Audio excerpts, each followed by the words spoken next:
கரெக்டா சொன்னீங்க. அம்மா நம்ம சொல்ற எதையுமே கேட்கறது இல்லைங்க. வீட்டுல எல்லா வேலையும் தானே செய்யணும்னு அடம் பிடிக்கிறாங்க. அப்புறம் என்னத்துங்க இந்த வீட்டுல எவ்வளவு வேலைக்காரங்க? சும்மா நீ வேற அவர் கூட சேர்ந்துட்டு. இந்தாங்க சக்கரை பத்தியா? சக்கரையா? குங்குமப்பூவை போட்டிருக்கிறேன். பிறக்கிற குழந்தை சிவப்பா பிறக்க வேணாமா? அவங்க உங்களை கேலி பண்றாங்க. உனக்கு தேவையான ட்ரெஸ் எல்லாம் எடுத்து வச்சுக்க. அது பாருங்க, நானும் இந்த பிளாஸ்க் எல்லாம் ரெடி பண்ணி வச்சிருங்க. காலையில ஆஸ்பத்திரிக்கு போறதுக்கு முன்னால மலை மேல இருக்க முருகன் கோவில் அங்க போயிட்டு வந்துருவோம். ஐயோ ஐயோ, இந்த பாருங்க, இந்த விஷயம் ஐயாக்கு தெரிஞ்சா என்ன பொலி போட்டுருவாருங்க.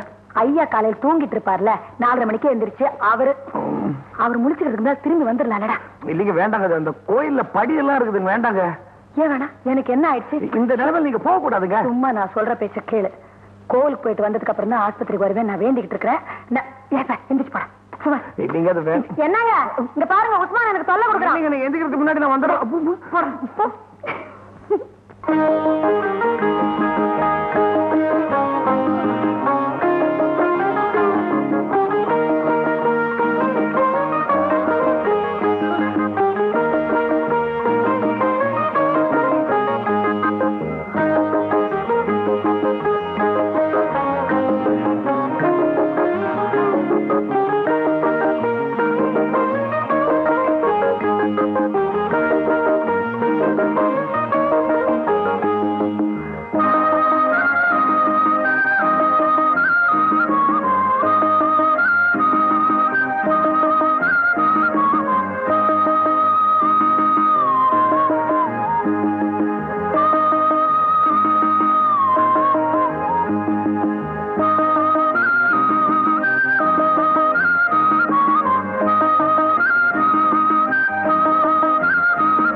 இவ்வளவு கஷ்டப்பட்டு போய் சாமியை கொண்டு வரணுமா? வேணும்டா. அதுல இருக்க நிம்மதி என்னன்னு எனக்கு தான் தெரியும். உனக்கு தெரியும்.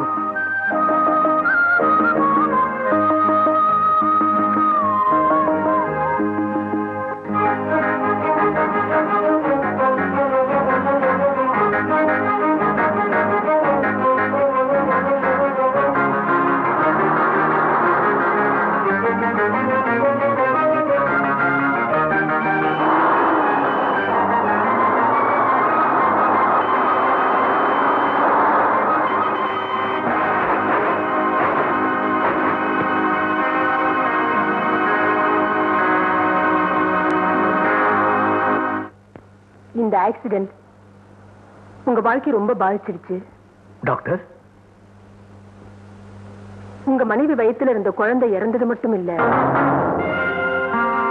இனிமே அவங்களுக்கு குழந்தை பிறக்க சந்தர்ப்பமே இல்லாம போயிடுச்சு. கர்ப்பப்பையில பலமா அடிபட்டு இருந்ததுனால அதை நான் ரிமூவ் பண்ணிட்டேன். இது உங்க மனைவி கிட்ட நான் எப்படி சொல்றதுன்னு தெரியல. நீங்க தான் எப்படியாவது அவங்க கிட்ட சொல்லி ஆகணும்.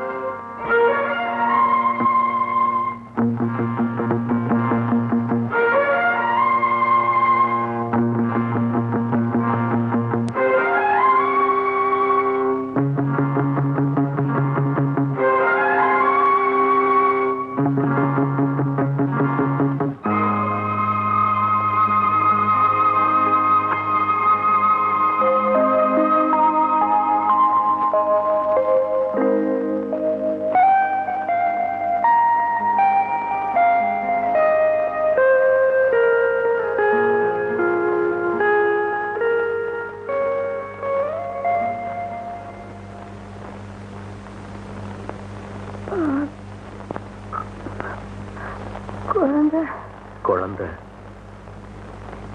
வயிற்றுலயே இறந்துருச்சு.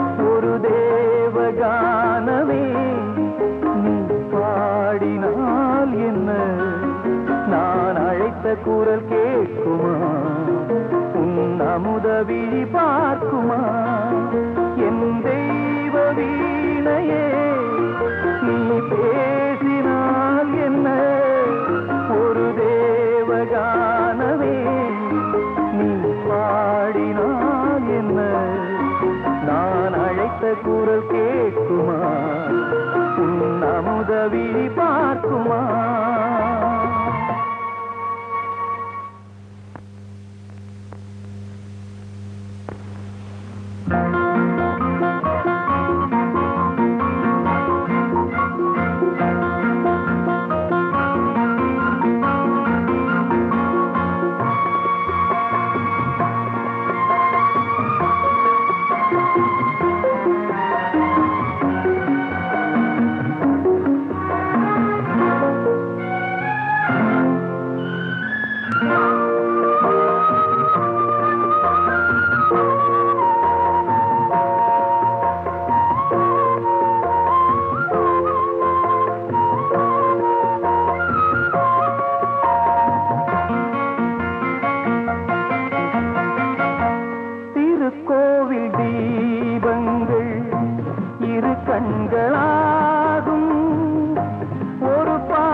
நிர்மலா, நீங்க ஏதோ சொல்லணும்னு வந்தீங்கல்ல?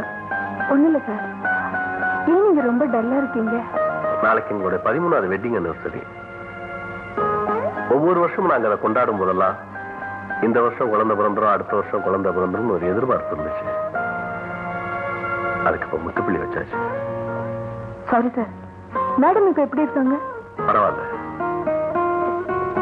உடம்பு சோமாயிருச்சு, மனசுதான்.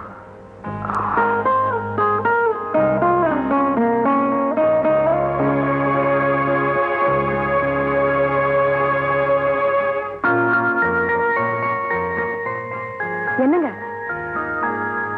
என்னையும் இங்க கூட்டிட்டு வந்தீங்க? உள்ள வா சொல்றேன்.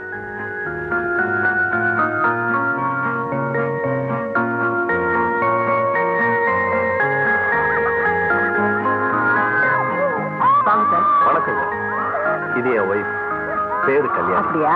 வணக்கம்மா. எங்களுக்கு கல்யாணம் ஆகி 10-13 வருஷம் ஆகுது. இன்னும் குழந்தையே இல்ல. கல்யாணி, இந்த குழந்தைகள் உனக்கு எது பிடிச்சிருக்கோ அதை எடுத்துக்க. இல்ல எல்லா குழந்தையும் பிடிச்சிருந்தாலும் சொல்லு.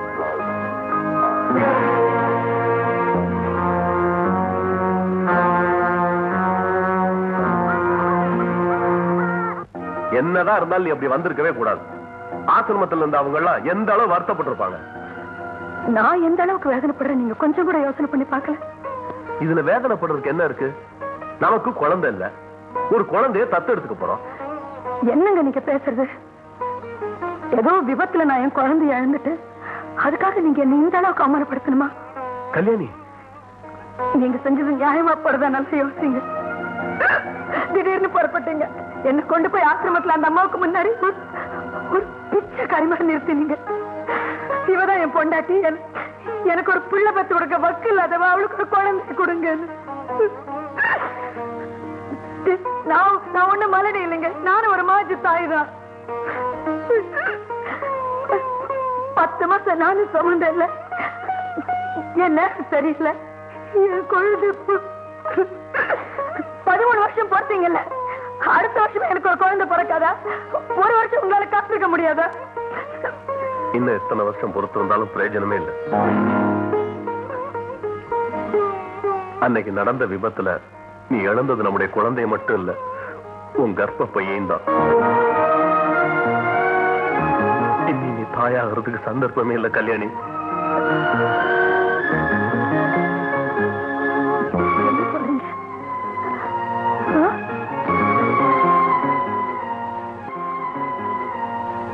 கல்யாணி,